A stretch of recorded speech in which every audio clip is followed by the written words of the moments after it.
Bismillahirrahmanirrahim. Apa kabar sahabat literasi? Semoga kita semua selalu dalam lindungan Allah Subhanahu wa taala. Ruh merupakan salah satu ciptaan Allah Subhanahu wa taala yang terpisah pada jasad manusia. Sahabat literasi, mungkin timbul beberapa pertanyaan di antaranya. Jadi kapan ruh diciptakan? Dan di mana tempat kita sebelum kehidupan di dunia ini?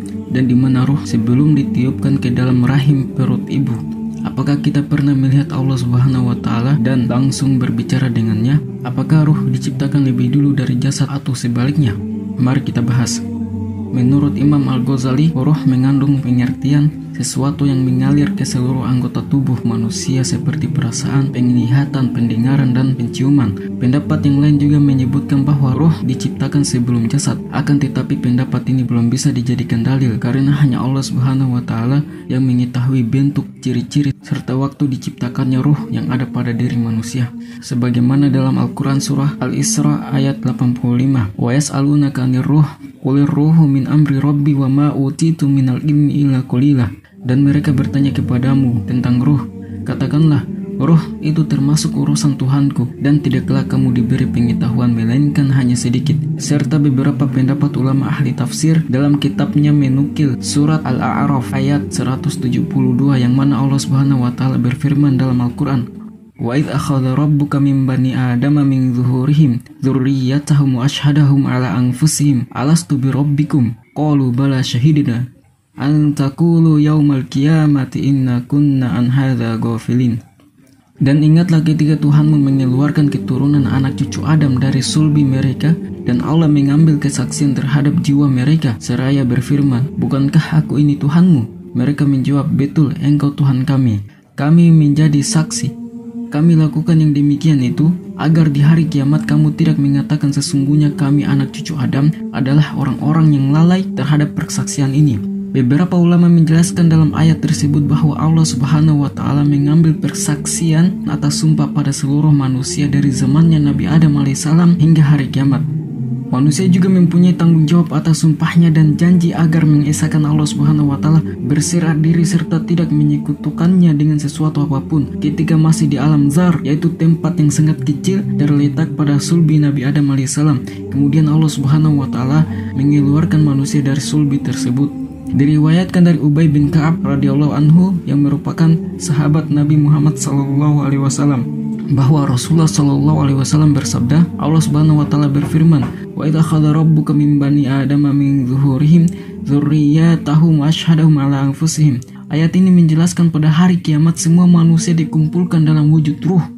Terjadi dialog dengan sang pencipta Rabbil Izzati wal Jalalah. Kemudian Allah Subhanahu wa taala mengambil sumpah hambanya dan bersaksi atas diri mereka sendiri dengan pertanyaan, Alastu bi rabbikum, bukankah aku ini Tuhanmu? Kemudian hamba tersebut menjawab, demi 7 lapis langit dan bumi dan demi bapa kami Nabi Adam alaihissalam, kami lalai tentang hal ini. Ketahuilah sesungguhnya Allah Subhanahu wa taala Tuhan yang Maha Esa, tidak ada sekutu baginya. Sesungguhnya kami telah mengutus seorang rasul pada setiap kaum dan menurunkan kitab-kitabnya untuk memberi peringatan tentang hal ini. Kemudian mereka berkata, kami mengakui dan bersaksi tidak ada Tuhan yang berhak disembah selain Allah Subhanahu wa taala. Para ulama menyebutkan tidak ada seorang pun yang tidak dimintai pertanggungjawaban atas sumpah mereka ketika masih di alam ruh. Akan tetapi sebagian besar anak cucu Adam tidak mengingat dengan sumpah ini karena ketika itu ruh belum ada pada jasad manusia. Berkata Ishaq bin Rahawai bahwa sumpah itu diambil ketika masih dalam wujud ruh, tidak dengan jasad, karena ruh itu mempunyai akal dan mendapatkan ganjaran atau hukuman, berbeda dengan jasad ketika mati tidak memiliki akal.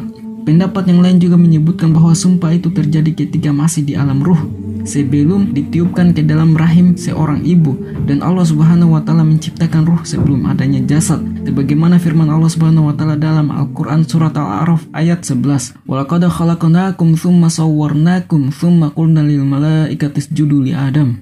Sesungguhnya kami telah menciptakan kamu Adam, lalu kami bentuk tubuhmu, kemudian kami katakan kepada para malaikat, bersujudlah kamu kepada Adam, maka mereka pun bersujud. Rasulullah Shallallahu alaihi wasallam juga mengabarkan dalam hadisnya bahwa ruh itu mempunyai kehidupan sendiri, berkumpul dan saling mengenal di antara mereka. Diriwayatkan dari Abu Hurairah radhiyallahu anhu bahwasanya Rasulullah Shallallahu alaihi wasallam bersabda, Manusia ibarat barang berharga seperti emas dan perak. Orang-orang mulia pada masa jahiliyah sama dengan orang-orang mulia pada masa Islam jika mereka memahami agama. Roh manusia bagaikan tentara yang berkumpul. Jika saling mengenal, mereka bersatu, dan jika tidak saling mengenal, mereka akan berpisah. Dan riwayat dari Umar bin Khattab radhiyallahu anhu, sahabat bertanya tentang ayat wa idh akhadna rabbuka min bani adama min zuhurihim. Kemudian Umar bin Khattab mendengar Rasulullah SAW bersabda, sesungguhnya Allah Azza wa Jalla menciptakan Adam, lalu dia mengusap punggungnya dengan tangan kanannya dan mengeluarkan darinya anak keturunan. Allah Subhanahu wa taala berfirman, Aku telah menciptakan mereka untuk dimasukkan ke dalam surga dengan amalan penduduk surga, dan mereka pun mengamalkannya. Kemudian Allah Subhanahu wa taala mengusap punggungnya lagi, lalu mengeluarkan darinya anak keturunan, dan Allah Subhanahu wa taala berfirman, Aku telah menciptakan mereka untuk neraka dengan amalan penduduk neraka, dan mereka pun mengamalkannya. Ada seorang lelaki bertanya, wahai Rasulullah, lantas apa gunanya beramal? Maka Rasulullah SAW menjawab, sesungguhnya Allah Azza wa Jalla apabila menciptakan seorang hamba untuk penghuni surga, maka Allah menjadikannya beramal dengan amalan penduduk surga hingga ia mati dalam keadaan beramal dengan amalan-amalan penduduk surga, lalu ia dimasukkan ke dalam surga dengan amalan tersebut. Dan apabila Allah Subhanahu wa taala menciptakan seorang hamba untuk penghuni neraka, maka Allah Subhanahu wa taala menjadikannya beramal dengan amalan penduduk neraka hingga ia mati dalam keadaan mengamalkan amalan penduduk neraka, lalu ia dimasukkan ke dalam neraka dengan amalan tersebut.